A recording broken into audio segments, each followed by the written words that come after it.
Vinicius Junior, célébré par le Real Madrid, un moment royal. Bonsoir à tous et merci de nous avoir choisis pour l'essentiel de l'actualité autour de la Casablanca. Nous ouvrons cette édition avec Martin Zubimendi. À 25 ans, le milieu de terrain de la Real Sociedad est devenu l'une des cibles les plus convoitées du mercato. D'après ES Diario, alors que le Real Madrid et le FC Barcelone s'étaient intéressés à son profil, c'est finalement Manchester City qui semble tenir la corde pour accueillir le joueur dès ce mois de janvier durant le mercato.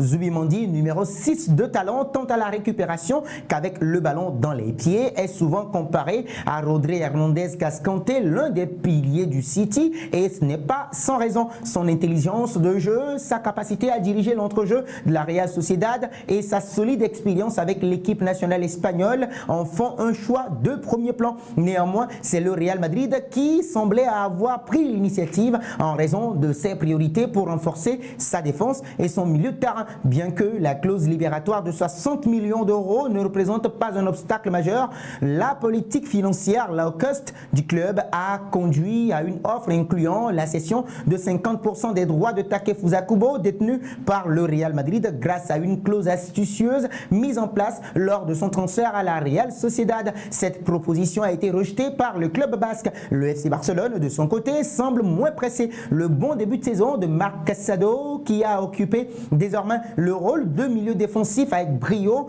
a permis au club catalan de prendre du recul sur le dossier Zubimendi. Mais tout a changé avec l'apparition de Manchester City dans le dossier. La grave blessure de Rodri Hernandez Cascante a mis en lumière l'urgence pour l'équipe de Pep Guardiola de trouver un remplaçant de choix et de qualité. Et selon ES Diario, le club anglais n'hésiterait pas à activer la clause libératoire de 60 millions d'euros pour finaliser l'accord en janvier lors du mercato hivernal. Poursuivons avec la finale de la Coupe intercontinentale de la FIFA et de 2. Pour le Real Madrid, le club espagnol a remporté son deuxième titre de la saison en glanant la coupe de la finale intercontinentale de la FIFA face à Pachuca 3-0. Le trident offensif composé de Kylian Mbappé, Vinicius Junior et Rodrigo Goes a inscrit les 3 buts de la rencontre dominée en majeure partie par les hommes de Don Carlo Ancelotti. Par la même occasion, le technicien transalpin devient l'entraîneur le plus titré de l'histoire de la Maison Blanche avec 15 trophées dans l'armoire sur ses 2 mandats madrilènes. En plus de ce nouveau titre intercontinental, le Real Madrid a pu gagner en confiance quelques jours après son match assez décevant, nul, rageant face au Rayo Vallecano, 3 buts partout. Vinicius Junior a aussi montré l'étendue de sa palette technique pour montrer pourquoi il a reçu le trophée des Best 2024 la veille et par la même occasion qu'il est actuellement le meilleur joueur du monde. Le président du Real Madrid, Don Florentino Pérez, a remporté de son côté son 65e titre en tant que dirigeant merengue, un chiffre qui montre à quel point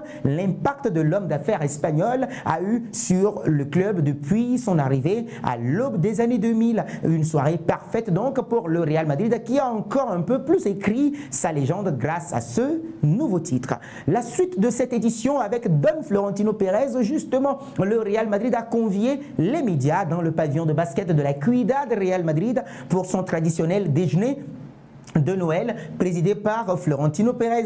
L'occasion pour le président de revenir sur le succès ou les succès de l'année écoulée et de dévoiler les projets ambitieux en cours pour le club. Dans son discours de circonstance, Florentino Pérez a d'abord exprimé sa reconnaissance envers les journalistes, soulignant l'importance de la relation entre le club et les médias, qu'ils soient espagnols ou internationaux. Il a affirmé: nous vivons l'une des étapes de victoire les plus importantes de notre histoire, avec 57 titres au cours des 14 dernières années, 30 en football et 27 en basketball, 8 trophées en 2024, un bilan impressionnant pour le Real Madrid. En football, le Real Madrid a ajouté 5 trophées majeurs à son palmarès: la 15e Ligue des Champions, la 36e Liga, la 13e Super Coupe d'Espagne, la 6e Super Coupe d'Europe et la 9e Coupe intercontinentale remportée à Doha mercredi dernier. En basketball, le Real Madrid, les résultats sont tout aussi impressionnants avec la 37e Liga, la 10e Super Coupe d'Espagne et la 29e Coupe du Roi.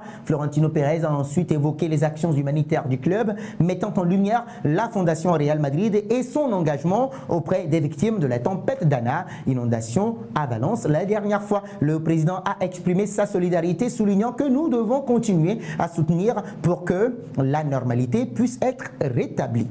Enchaînons avec le prochain match de la Casablanca. Le Real Madrid et le FC Séville s'affrontent ce dimanche dans le cadre de la 18e journée de la Liga pour clôturer l'année 2024. Le Barça enchaîne les faux pas mais reste leader avec 38 points, soit autant que l'Atlético de Madrid et un de moins que le Real Madrid, 37 points. Chaque point compte donc dans la course au titre qui est plus serrée que jamais, sans oublier que les Merengues sont encore un match de retard qu'ils vont disputer le 3 janvier prochain à Valence. Pour cette rencontre, Carlo Ancelotti va devoir se passer des services de Vinicius Junior qui est suspendu après avoir reçu son 5e carton jaune de la saison lors de la précédente journée. C'est Brahim Diaz qui pourrait le remplacer tout en débutant sur l'aile droite, ce qui permettrait à Rodrigo Goes et Kylian Mbappé de percuter sur les deux autres postes offensifs, le côté gauche et le centre. En défense centrale, pas de grand changement à attendre. Elle devrait être similaire à celle face à Pachuca, à savoir Lucas Vazquez et Fran Garcia sur les côtés, Thibaut Courtois dans les cages et enfin une charnière Antonio Rudiger, Aurélien Tchouaméni au centre.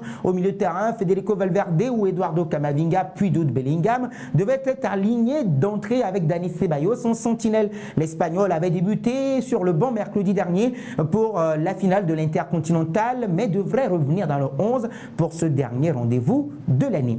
Nous terminons avec Vinicius Junior. Le Santiago Bernabéu sera le théâtre d'une cérémonie spéciale ce week-end. Avant le coup d'envoi du match face au FC Séville, le Real Madrid devra rendre hommage à son attaquant vedette Vinicius Junior, récemment récompensé par le prix des Best. En guise de ce geste symbolique, le joueur remettra son trophée à la Casablanca, ce qui marque ainsi son attachement à l'institution qu'il a vu évoluer et s'imposer comme l'un des meilleurs joueurs du monde. Et cette célébration arrive à point nommé pour Vinicius Junior qui a dû digérer la déception de ne pas remporter le Ballon d'Or cette année.